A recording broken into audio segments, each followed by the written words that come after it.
Hello everyone, welcome है आपका 70th BPSC के जनवरी से अगस्त तक का करंट अफेयर्स के सीरीज में। ठीक है, आज हम लोग लेक्चर 25 डी कर रहे हैं। हमने आपको बताया था कि हम लेक्चर 25 में इसको कंप्लीट करेंगे।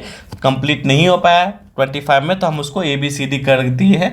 अगला क्लासेस में ये कंप्लीट हो जाएगा। नेक्स्ट क्लास में ई तक जाएगा, नेक्स्ट क्लास में ये कंप्लीट हो जाएगा। ठीक है, देखो न्यूज़ क्या क्या है उसको हम लोग देखते हैं।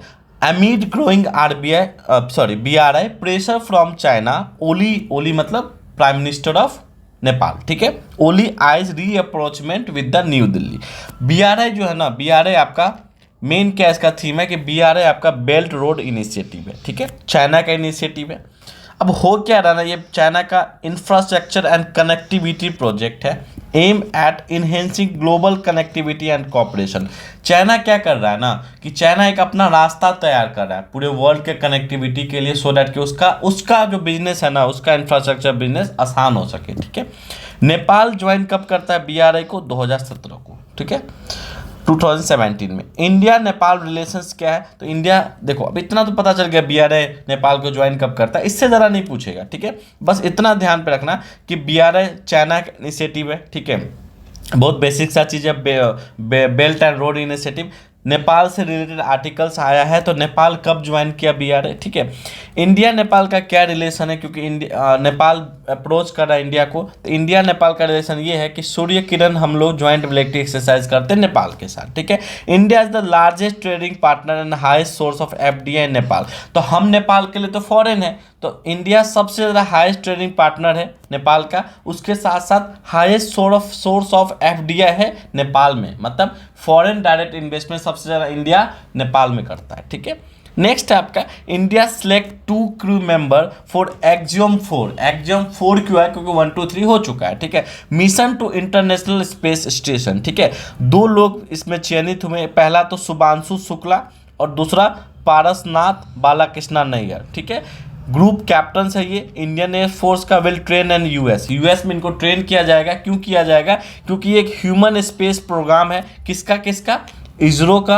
और इसमें हेल्प कौन कर रहा है? नासा हेल्प कर रहा है। नासा मतलब USA। ठीक है, 2 लोग सेलेक्ट हुए, यहाँ पे भी मैंने मेंशन कर दिया। ठीक है, तो इसको आप ध्यान पे रखोगे। थोड़ा और डिटेल में देखते हैं एक्जियम मिशन के बारे में। ये एक प्राइवेट स्पेस फ्लाइट ऑर्गेनाइज है एक्जियम स्पेस। ठीक है, उसके साथ साथ it aim to transfer a crew of to the International Space Station for 14 days. तो इंटरनेशनल स्पेस स्टेशन पे जाना है ट्रांसपोर्ट के लिए। ठीक है, उसके साथ साथ 14 दिन का ये मिशन है, ये आपको ध्यान पे जरूर रखना है। ठीक है, उसके बाद this will the axiom 4th mission, इसके साथ साथ 1 2 3 4 हो चुका है। ठीक है, it will launch from the Kennedy space centre Florida. तो फ्लोरिडा जो जगह है वहाँ से ये लॉन्च होगा। तो लॉन्च कहाँ से होगा? इंडिया से लॉन्च नहीं हो रहा। ठीक है, तो लॉन्च कहाँ से हो रहा? आपका लॉन्च हो रहा आपको फ्लोरिडा में, जो कैनेडी स्पेस सेंटर है। कैनेडी जो है ना आपका, ये फ्लोरिडा जो है ना जगह, वो साउथ ईस्टर्न मोस्ट है स्टेट है US का। तो ये भी ध्यान पे रखना है। ठीक है, अब देखो कौन सा रॉकेट यूज हो रहा है, मतलब कौन सा, जैसे हम कहीं जाएंगे ट्रेन से, कौन सा ट्रेन लेंगे? अभी छठ में कोई जा रहा होगा तो ऐसे ये लोग किस में बैठ के जाएंगे? तो ये लोग SpaceX के Falcon 9 रॉकेट में बैठ के जाएंगे। SpaceX कंपनी है एलन मस्क का, जिनका ट्विटर है, जिनका नाम चेंज करके X रख दिया गया है। ठीक है, ये ध्यान पे रखना है। ठीक है, in collaboration with the USA SpaceX crew dragon भी ध्यान पे रखना। Space craft of this mission is known for the advance technology and safety use. This mission will launch from the इतना यूजिंग इतना। ठीक है, इतना चीज याद रखोगे, मोर देन सफिशिएंट होगा जो भी मैं बता रहा हूँ। ठीक है, नेक्स्ट है, आपने कल पढ़ा था, कल जो पढ़ा था उसमें UPSC का क्वेश्चन भी मैं पूछूंगा, वो आगे की बात है। वही इसका एक जो मैंने दिया UPSC का क्वेश्चन, जो भी थंबनेल में आपको दिखेगा। देखो, as lion make Barda sanctuary their second home. देखो हो क्या रहा है ना, आपने कल पढ़ा था कि Gir is the only national park in India where asiatic lion is live. ठीक है, एस्टैटिक लाइन कहाँ रहते हैं? सिर्फ गिर नेशनल पार्क में रहते हैं। हमने बहुत डिटेल में देखा था उसको। अब ऐसा किया जा रहा है कि गिर बर्दा प्रोजेक्ट स्टार्ट किया गया, गवर्नमेंट प्रोजेक्ट है गुजरात का। उसमें ये किया जा रहा है to develop Barda as a second home for asiatic lion. तो गिर में तो एशियाटिक लैंड सिर्फ रहता है, मतलब इंडिया में अगर आपसे पूछा जाएगा एशियाटिक लैंड या इंडियन लैंड तो कहाँ रहता है, तो सिर्फ और सिर्फ गिर नेशनल पार्क में रहता है, गुजरात में। ठीक है, लेकिन अब क्या किया जा रहा है कि इसको शिफ्ट किया जा रहा है। ठीक है, कहाँ शिफ्ट किया जा रहा है? बर्दा में शिफ्ट किया जा रहा है। ठीक, ठीक है। आई होप आपको समझ में आया होगा कि हमने कल आपको डिटेल में बताया था कि एशियाटिक लायन बोलो या फिर इंडियन लायन बोलो, वो कहाँ रहता है, गिर नेशनल पार्क में ही शिफ्ट रहता है, लेकिन ऐसा डेवलप किया जा रहा है कि उसको बर्दा में भी शिफ्ट किया जाए, दैट इज गुजरात। गुजरात में भी मोस्ट प्रिसाइज तो पोरबंदर में है। ठीक है, नेक्स्ट देखो। ठीक है, इंडियन नेवल शिप तबार, तो तबार नाम याद रखना है क्योंकि ये कंडक्ट कर रहा है मैरीटाइम, क्या कंडक्ट कर रहा है, मैरीटाइम पार्टनरशिप एक्सरसाइज, एमपीएक्स बोलेंगे शॉर्ट फॉर्म में, with Russian naval ship Subra Jaitley. Subra Jaitley के साथ ये क्या कर रहा है, मैरीटाइम पार्टनरशिप एक्सरसाइज कर रहा है। तो इंडिया का तबार और रशिया का ये नाम। ठीक है, MPX is involve a series of complex naval manoeuvres including communication skills, search rescue tactics, replacement at sea serials. तो ये सब क्या जाएगा, कम्युनिकेशन स्किल पे वर्क करेगा, कम्युनिकेशन ड्रिल करेंगे ये लोग। ठीक है, मतलब ये एक्सरसाइज का पार्ट है। सर्च एंड रेस्क्यू करेंगे और रिप्लेसमेंट एट सी सीरियल्स करेंगे। तो ये नहीं पूछेगा आपसे, ये पूछेगा कि इंडिया का कौन सा शिप है और रशिया का कौन सा शिप है, यही पूछेगा आपसे। ठीक है, why has Malaysia tweak its ऑर्गेंटो डिप्लोमेसी।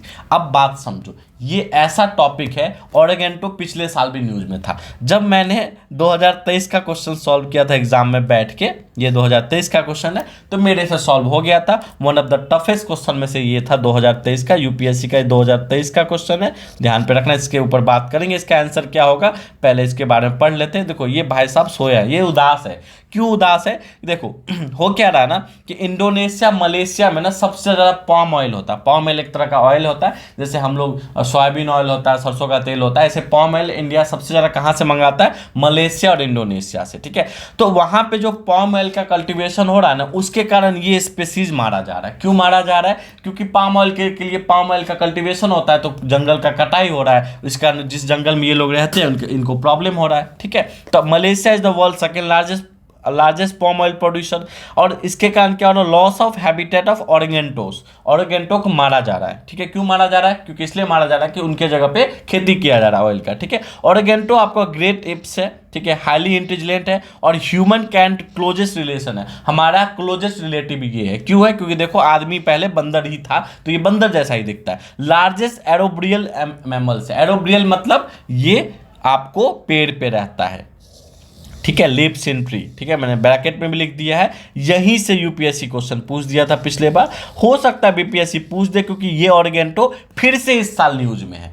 समझ रहे हो बात, इस साल फिर से न्यूज में, पिछले साल न्यूज था तो यूपीएससी ने उसका यूज कर लिया, इस साल फिर से न्यूज है तो हो सकता है बीपीएससी पूछ ले, लिव्स इन ट्री। ठीक है, और डायरेक्ट मैं द हिंदू का लगा रहा हूँ। ठीक है, ये ऑर्गेंटो के बारे में नहीं पूछते तो आपसे पूछ सकता है कि वर्ल्ड का सबसे हाईएस्ट पाम ऑयल प्रोड्यूसर कौन है, तो इंडोनेशिया है, यही पूछ दे। उसके बाद कौन है, मलेशिया है, ये भी पूछ सकता है। नेटिव टू इंडोनेशियन मलेशिया कौन, ऑर्गेंटो है। ठीक है, उसके साथ साथ देखो इंडिया बाय पाम ऑयल कहाँ कहाँ से बाय करता है, इंडोनेशिया, मलेशिया एंड थाईलैंड। तो फर्स्ट नंबर पे ये और उगाता है, सेकंड नंबर पे ये उगाता है, ये दो याद रखोगे। ठीक है, सोया ऑयल और सनफ्लावर कहाँ से मंगाता है, साथ से साथ हमने ये भी ऐड कर दिया। तो अर्जेंटीना, ब्राजील, रसिया और यूक्रेन से इंडिया सनफ्लावर और सोया ऑयल मंगाता है, इसलिए देखा होगा रसिया यूक्रेन के वॉर के कारण थोड़ा बहुत सोयाबीन ऑयल का दाम भी बढ़ा था। ठीक है, अब देखो ये न्यूज़ देखो, ये आपका यूपीएससी 2023 का क्वेश्चन है। क्वेश्चन क्या पूछा है, which of the following makes a tool with a stick to scrap insect from the hole in a tree or a log of wood। इनमें से कौन है जो एक तरह का स्क्रैप बनाते हैं, स्टिक टू स्क्रैप बनाते हैं, एक स्टिक से स्क्रैप बनाते हैं और insect a hole on a tree में छेद करते हैं। तो सबसे पहला वही ना ट्री में छेद करेगा भाई जो रहता है। ठीक है, तो ये दिमाग में नहीं लगेगा एग्जाम में। तो मुझे कैसे लगा कि यही आंसर होगा कि मैं जब एग्जाम में बैठा था तो मुझे पता था कि इस साल ऑर्गेंटो न्यूज में है, तो मतलब ऐसा होता कि जो आप पढ़ के गए हो ना वो ऑप्शन होगा तो वो आंसर ही होगा। ठीक है, तो मुझे लगा ऑर्गेंटो। अगर नहीं भी लगता तो यहाँ पे क्या लिखा हुआ, लार्जेस्ट एरोब्रियल मैमल मतलब लिव्स इन ट्री, तो ऑर्गेंटो ही तो ट्री पे रहेगा। बाकी जो ऑप्शन है स्लॉथ बियर हो गया, ऑटर हो गया, फिशिंग कैट हो गया, ये सब ट्री पे नहीं रहते हैं, तो ये ऑर्गेंटो न्यूज हो जाएगा। अब देखो 2023 में भी एक क्वेश्चन और था कि वेगल डांस कौन करता है। क्या हमने कल की क्लास में आपको नहीं बताया वेगल डांस कौन करता है। देखो 25C lecture, vagal dance communication use by honey bee, क्या आंसर होगा हनी बी। तो क्यों नहीं पूछेगा यूपीएससी। अब ये जो मैंने स्क्रीनशॉट लगाया है, ये स्क्रीनशॉट आपको लगा इस साल का न्यूज है, ये अगस्त का न्यूज है। यूपीएससी ये कब पूछा, 2023 जून में एग्जाम हुआ, मई में हुआ था। मई में जब एग्जाम हुआ था तब ये क्वेश्चन पूछा था, ठीक है, पिछले साल 2023 में। इस साल भी न्यूज में है, तो इस साल बीपीएससी क्यों नहीं पूछेगा, ठीक है, समझो जो बोला जा रहा है ना कि बीपीएससी यूपीएससी के तरफ पे जाएगा, यही पूछेगा। वेगल डांस क्यों नहीं पूछेगा, हनी भी करता है, ठीक है। तो देखो कुछ भी ऐसा जगह से मत पढ़ो कि कल का जाके बीपीएससी में आप जाके ये ना बोल सको कि उसका क्या सोर्स है। तो बीपीएससी जो भी क्वेश्चन पूछेगा ना वो सोर्स से पूछेगा, गवर्नमेंट डेटा से पूछेगा, अच्छे अच्छे न्यूज़पेपर को फॉलो करके पूछेगा, ठीक है। जिनको मैगजीन, जो देखो बहुत सारे इंस्टीट्यूट मैगजीन बना रहे हैं, ठीक है, उनके मैगजीन्स होते हैं 100 पेज का, 80 पेज के, अननेसेसरी फैक्ट भरा हुआ है, ठीक है, वो आपको नहीं पढ़ने की जरूरत है। क्यों नहीं पढ़ने की जरूरत है, फिर 80 पेज नहीं डालेंगे तो मैगजीन कैसे बिकेगा, ठीक है। मैं टॉपिक से जा रहा हूं तो देखो, ठीक है। Japan gives nod to hunt second largest animal fin whale. तो फिनवेल को हंट करने के लिए सेकेंड लार्जेस्ट एनिमल है ये, ठीक है, फिनवेल वेल है तो एनिमल है वो, ठीक है, तो उसको जापान ने दे दिया, नोट दे दिया, मतलब हाँ कह दिया भाई तुम मार सकते हो, ठीक है। देखो कृष्णा सागर डैम कहाँ है, रिवर कावेरी पे है, और काबिनी डैम किस पे, रिवर कपिला पे, दोनों कर्नाटका में, बिल्कुल याद रखने की जरूरत है, ठीक है। प्रीति सुदान जो मैडम है वो यूपीएससी की नए चेयरमैन बनी है, लेडीज है। अपॉइंटमेंट कौन करता है चेयरमैन का, यूपीएससी का, तो प्रेसिडेंट करते हैं, ठीक है। और आपको इसके साथ साथ पता होना चाहिए पब्लिक सर्विस कमीशन जो है वो आर्टिकल इंडियन कॉन्स्टिट्यूशन का 315 से लेकर 323 तक है, ठीक है, ये पूछ सकता है आपसे, ठीक है। नेक्स्ट है आईएफए मतलब इंडियन एयरफोर्स का लार्जेस्ट मल्टीलेटरल एक्सरसाइज, मल्टीलेटरल मतलब बहुत सारे देश मिलकर कर रहे हैं, तरांग शक्ति। तो आपसे पूछ सकता है कि तरांग शक्ति किसके साथ इंडिया लड़ता है, मतलब किसके साथ एक्सरसाइज करता है, लड़ता तो नहीं, एक्सरसाइज करता है, दे देगा India Malaysia, India US, India Japan दे देगा, लेकिन आपको पता होना चाहिए मल्टीलेटरल एक्सरसाइज है, और ये तरांग शक्ति मल्टीलेटरल एक्सरसाइज है, तो बहुत सारे के साथ कर सकता है, एक ऑप्शन दे देगा मल्टीलेटरल एक्सरसाइज, तो पता होना चाहिए तरांग शक्ति क्या इंडिया का मल्टीलेटरल एक्सरसाइज है, ठीक है। Will join the exercise will be held at Sulur, Sulur आपको कोयम्बटूर में है, कोयम्बटूर आई होप कि तमिलनाडु में है, और दूसरा जोधपुर में है। ये 2 फेज में होगा, 18 कंट्रीज है इसमें, 10 of them were air state, जिनके 10 के पास एयर स्टेट है, नहीं जानने की जरूरत है, ये 18 कंट्री, ये ध्यान पे रख लेना। 2 बार में होगा, सलूर में होगा, दूसरा जोधपुर में होगा, यही ध्यान पे रखना है। आपको पता होना चाहिए तरण शक्ति मल्टीलेटरल इंडियन एयरफोर्स का है, मिलिट्री का नहीं है, ये भी ध्यान पे रखना है। लेफ्टिनेंट जनरल सदना सक्सेना नायर वो फर्स्ट वुमेन डीजी बनी है, डीजी मतलब director general medical service army का, तो आर्मी में मेडिकल सर्विस होता है, उसकी डीजी बनी है ये मैडम, ठीक है। नेक्स्ट है इंडिया जो है ना, पीआईबी का ये न्यूज है, ministry of mines, India second largest aluminium producer in the world. India जो है ना एल्यूमिनियम का सेकेंड लार्जेस्ट प्रोड्यूसर है, तो ये पता होना चाहिए, ठीक है। थर्ड लार्जेस्ट कौन है, थर्ड लार्जेस्ट क्या, लाइम प्रोड्यूसर इंडिया है। फोर्थ लार्जेस्ट आयरन प्रोड्यूसर है, ठीक है, ये अगर पता है तो बहुत अच्छी बात है। अब देखते हैं इंडिया के अंदर स्टेट में लार्जेस्ट एल्यूमिनियम प्रोड्यूसर स्टेट कौन है, तो उड़ीसा है, ठीक है। लाइम कौन है, तो राजस्थान है, और आयरन कौन है, तो कर्नाटक है। तो साथ ही साथ ये भी ध्यान पे रखो कि इंडिया का लार्जेस्ट एल्यूमिनियम प्रोड्यूसर कौन है, उड़ीसा है, लाइम प्रोड्यूसर कौन है, तो राजस्थान है, और आयरन प्रोड्यूसर कौन है, कर्नाटक है, बिल्कुल याद रखने की जरूरत, ठीक है। गवर्नमेंट ऑफ इंडिया और वर्ल्ड बैंक ने एक साइन किया agreement for construction of green national highway, ताकि ग्रीन नेशनल हाईवे बन सके, कॉरिडोर, ठीक है। Project for a state of Himachal Pradesh, Uttar Pradesh, Andhra Pradesh, तीनों स्टेट नाम याद रखने की जरूरत है। बिहार दे देगा, लगेगा बिहार में है तभी तो क्वेश्चन पूछ रहा, लेकिन ऐसा नहीं है। बिहार में सिर्फ क्या था जो हम पिछले से पिछले क्लास में पढ़े थे, जो 12 न्यू इंडस्ट्रियल सिटीज बनाया जा रहा है, कॉरिडोर बनाया जा रहा है, उसमें बिहार का गया का भी नाम था, ठीक है। उसके साथ साथ आपको क्या याद रखने की जरूरत है, with loan assistant of $500 million. तो वर्ल्ड बैंक के साथ इंडिया जो है गवर्नमेंट ऑफ इंडिया जो है एग्रीमेंट साइन किए, so that national green national highway corridor बनाया जाए। कहाँ कहाँ, तो हिमाचल प्रदेश में, उत्तर प्रदेश में, और आंध्र प्रदेश में, ठीक है। आरटी मतलब होता है राइट टू एजुकेशन एक्ट। ये क्या बोलता है कि जो भी बच्चे 6 से 14 साल तक के हैं उनके पास राइट टू फ्री है, कंपलसरी एजुकेशन, उनका कॉन्स्टिट्यूशनल राइट नहीं, फंडामेंटल राइट है। तो राइट टू एजुकेशन 6 से 14 साल के बच्चा का एजुकेशन हो, ये फंडामेंटल राइट है, सरकार को पूरा देना पड़ेगा। इसलिए देखो कि प्राइमरी स्कूल पे ज़्यादा फोकस किया जाता है, सो डैट कि बच्चे जो है ना पढ़ सके, ठीक है। इतना ध्यान जरूर रखना है, क्योंकि राइट टू एजुकेशन है, फंडामेंटल राइट है 6 से 14 ईयर्स तक के बच्चों के लिए, ठीक है।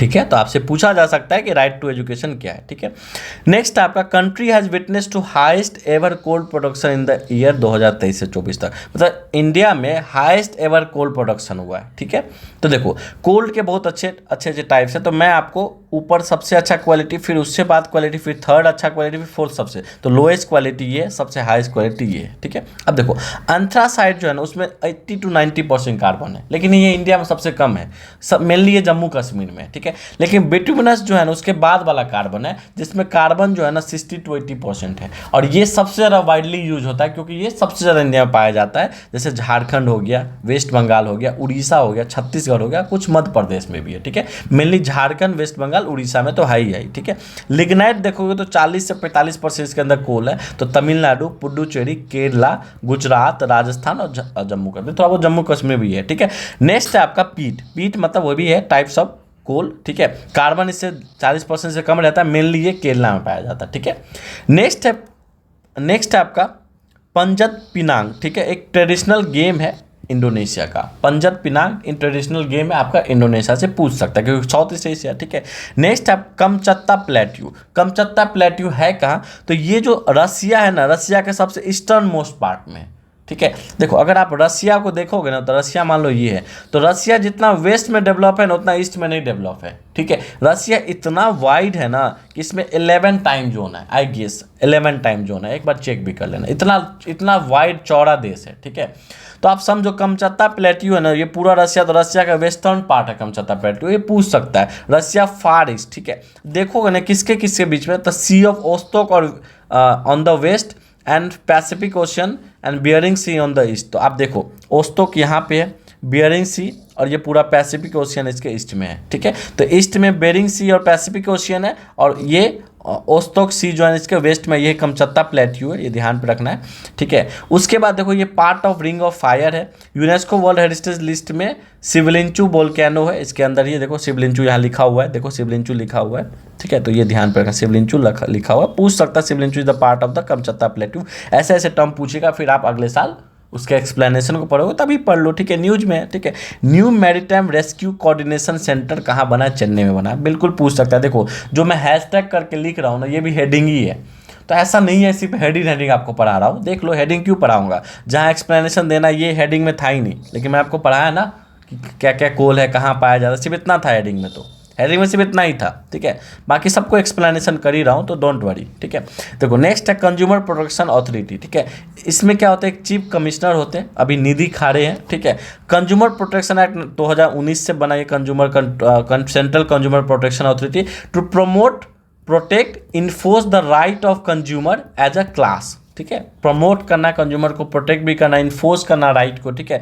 इसमें एक चीफ कमिश्नर होते हैं सेंट्रल कंज्यूमर प्रोटेक्शन में, और 2 अदर कमिश्नर भी होते हैं, ये आपसे पूछ सकता है। 3 मेंबर ये बॉडी है जिसमें एक चीफ कमिश्नर होता है, 2 अलग मेंबर होते हैं। ठीक है, तो ये ध्यान पे रखना। ठीक है, नेक्स्ट है आपका हिमारस जो है ना, यूएस मेड रॉकेट है। ये क्यों न्यूज में, तो यही रॉकेट है यूक्रेन को हेल्प कर रहा है USA for the fight for the Russia. ठीक है, रसिया से फाइट करने के लिए। ये इसका फुल फॉर्म क्या, high mobility artillery rocket system. तो ये न्यूज में है, तो आपको मैंने सोचा बता दूं। ठीक है, नेक्स्ट है न्यू एआई पोर्टल। बहुत बार ना एग्रीकल्चर में यूज किया जा रहा है, फार्मर को एग्रीकल्चर का जो एआई टेक्नोलॉजी है ना, वो एग्रीकल्चर में यूज हो रहा है। ठीक है, तो देखो एनपीएसएस जो है ना, एनपीएसएस क्या, नेशनल पेस्ट सर्विलेंस सिस्टम। ठीक है, इसमें क्या किया जा रहा है, ये एक साइंटिफिक अप्रोच है to among farmers to reduce their dependence on the pesticide retailer. तो जो पेस्टिसाइड रिटेलर पे डिपेंड है, रिटेलर मतलब जो बेचता है, जैसे यूरिया पे डिपेंडेड है, तो उसको कम किया जाए। ठीक है, इसके थ्रू, एनपीएसएस के through, national paste surveillance system. Paste क्या करता है, पेस्ट समझ ही रहे हो। ठीक है, इसमें क्या है, to reduce farmers dependence on pesticide retailers and faster scientific approach to pest control. तो पेस्टिसाइड जो है ना, पेस्टिसाइड क्या करता है, पेस्टिसाइड पेस्ट को कंट्रोल करता है, मतलब कीड़ा मकोड़ा को कंट्रोल करता है। तो इससे एक सर्विलेंस किया जाएगा। सर्विलेंस मतलब समझ ही रहे हो, सर्विलेंस से क्या होता है, हवाई जहाज से सर्विलेंस ही होता है, उस तरह से सर्विलेंस किया जाएगा ड्रोन के थ्रू। तो इसमें क्या किया जाएगा, पेस्ट को कंट्रोल किया जाएगा। आप एयर के थ्रू देख लोगे कहाँ एग्रीकल्चर में प्रॉब्लम आ रहा है, खेती में प्रॉब्लम आ रहा है। ठीक है, नेक्स्ट है, पिछले क्लास में पढ़ाया था नामदा नेशनल पार्क। इंडिया का ईस्टर्न मोस्ट नेशनल पार्क है। ये कहाँ पे है? अरुणाचल प्रदेश में। एंड टाइगर रिजर्व भी है, ये रिजर्व भी है, रिजर्व कर लेना, इन आंध्र प्रदेश, ठीक है। आंध्र प्रदेश में, अरुणाचल प्रदेश में, सॉरी आंध्र प्रदेश कर रहा हूँ, अरुणाचल प्रदेश में। ये कॉमन बाउंड्री किसके साथ करता है? कामलांग वाइल्ड लाइफ सेंचुरी के साथ कॉमन बाउंड्री शेयर करता है, जो अरुणाचल प्रदेश का ही पार्क है। Only park in the world to have the 4 species. तो ये इंपॉर्टेंट है, ठीक है। कौन कौन से 4 स्पीसीज ऑफ बिग कैट है? तो टाइगर यहाँ पे, लियोपार्ड है, स्नो लियोपार्ड है, और क्लॉडेड लियोपार्ड। ऑप्शन में लायन भी दे देगा। तो लायन तो सिर्फ गिर नेशनल पार्क में है ना, तो टाइगर है, लियोपार्ड है, स्नो लियोपार्ड है। तो आपसे मैं अगर पूछूं snow leopard capital of the world कौन है? Snow leopard capital of the world, अगर आपको पता है, अगर मेरे लेक्चर को फॉलो कर रहे हो, ठीक है, तो डेफिनेटली आपको पता होगा। मैंने शुरुआत के लेक्चर में ही बताया, नहीं तो इन्वायरमेंट इकोलॉजी के लेक्चर में बताया। आपको पता है तो कमेंट बॉक्स में बताओ, ठीक है। नेक्स्ट है यहाँ पे एक ब्लू बंदा, एक ऑर्किड पाया जाता है, कि रेयर है, इंडेंजर है, यहीं पे पाया जाता है। तो इसको पूछ सकता है ब्लू बंदा कहाँ पाया जाता है। India sign at the 70th International Science Olympiad. तो इसके बारे में पढ़ते हैं। देखो इसका 70th एडिशन हुआ, ठीक है, और ये बीजिंग चाइना में हुआ, ठीक है। यहाँ पे इंडियन स्टूडेंट साइन किए। 4 मेंबर इंडियन टीम जो है ना, कहाँ से थे? गुजरात से थे, केरला से थे, छत्तीसगढ़ से थे, और राजस्थान से। स्टेट याद रखने की जरूरत है। 3 गोल्ड मेडल जीता इन्होंने, ब्रॉन्ज जीता each, and 2 silver medal across 3 competition category में इन्होंने जीता, ठीक है। तो 2 सिल्वर, ब्रॉन्ज, एक ब्रॉन्ज और 3 गोल्ड इन्होंने जीता। ये बहुत अच्छी बात है। Theory and practical earth system project international team field investigation, earth से रिलेटेड था, ठीक है। अर्थ ओलंपियाड है, अर्थ साइंस ओलंपियाड है। अब देखो the earth international earth science olympiad as one of the most successful student centric programme है, फैसिलिटेटेड बाय रीचॉट। तो इसको फैसिलिटेट कौन करता है? रीचॉट। तो रीचॉट का फुल फॉर्म क्या है? रिसर्च, एजुकेशन, ट्रेनिंग, आउटरीच, ये इसका फुल फॉर्म है। और उसके साथ साथ आपको क्या ध्यान पे रखना है कि ये मिनिस्ट्री ऑफ अर्थ साइंस के अंदर है। किसके अंदर है? मिनिस्ट्री ऑफ अर्थ साइंस के अंदर ये रीचॉट। तो रीचॉट किसका पार्ट है? इसी का पार्ट है। तो याद रखोगे तो बिल्कुल हेल्प करेगा एग्जाम में। एक सारा अब्राहम है जो डॉइनिंग ऑफ कंटेम्प्रेरी इंडियन आर्ट है। डॉइनिंग मतलब होता है जो स्पेसिफिक एक चीज़ में स्पेशलाइज हो। तो ये एक कंटेम्प्रेरी इंडियन आर्ट है। पासेज अवे मतलब ये डेथ कर गया, तो आपको पूछ सकता है, ये इंडियन आर्ट से रिलेटेड थे। इनका नाम क्या था? सारा अब्राहम, ठीक है, ध्यान पे रखना, ठीक है। मनरेगा सुना होगा, Mahatma Gandhi national rural employment guarantee scheme है, 2005 में ये हुआ था। Minimum 100 days unskilled manual work है ये, ठीक है। रघुवंश प्रसाद सिंह थे बिहार के, ठीक है, उनका बहुत बड़ा योगदान है मनरेगा स्टार्ट करने में। बिहार से ही थे वो, ठीक है। आरजेडी के लीडर हैं, अब नहीं रहे, ठीक है। Minimum wage fix by state government, highest जो है ना हरियाणा है। तो जो भी मिनिमम वेज होगा ना, मतलब मनरेगा में जो भी वर्कर काम करेंगे 100 डेज के लिए, अनस्किल वर्कर, उनका जो भत्ता होगा ना, जो पैसा उनको मिलेगा, वो कौन डिसाइड करेगा? स्टेट गवर्नमेंट डिसाइड करेगा, ठीक है। तो सबसे ज़्यादा भत्ता कहाँ मिलता है? हरियाणा में मिलता है, ठीक है। Payment are made on weekly basis, मतलब सप्ताह में इनको पैसा दे दिया जाएगा। Can not be delay more than 15 days, 15 दिन से ज़्यादा डिले नहीं होना चाहिए। ये एक्ट कहता है, लेकिन हकीकत में लेट होता है। एलिजिबिलिटी कौन इनके? सिटीजन ऑफ इंडिया है, 18 साल के जो भी बड़े होंगे, रूरल हाउस होल्ड, अर्बन का प्रोग्राम नहीं है, गांव के क्षेत्र का है, ठीक है। पाकिस्तान और अफगानिस्तान जो है ना, only country in the world where polio remains endemic. तो पोलियो यहीं पे एंडेमिक है, बाकी सब जगह खत्म हो गया ऑलमोस्ट, ठीक है। तो पाकिस्तान और अफगानिस्तान में। तो मैंने ये भी बताया कि पोलियो इंडिया में कब खत्म हुआ, अगर पता है तो ये बता दो, पोलियो कब खत्म हुआ इंडिया में। अगर पता है तो कमेंट में बताओ। अच्छा लगेगा ना, कि मुझे लगेगा मेरे बच्चे पढ़ रहे हैं, जो मैं इतना मेहनत कर रहा हूँ, बहुत टाइम लगता है नोट्स बनाने में, ठीक है।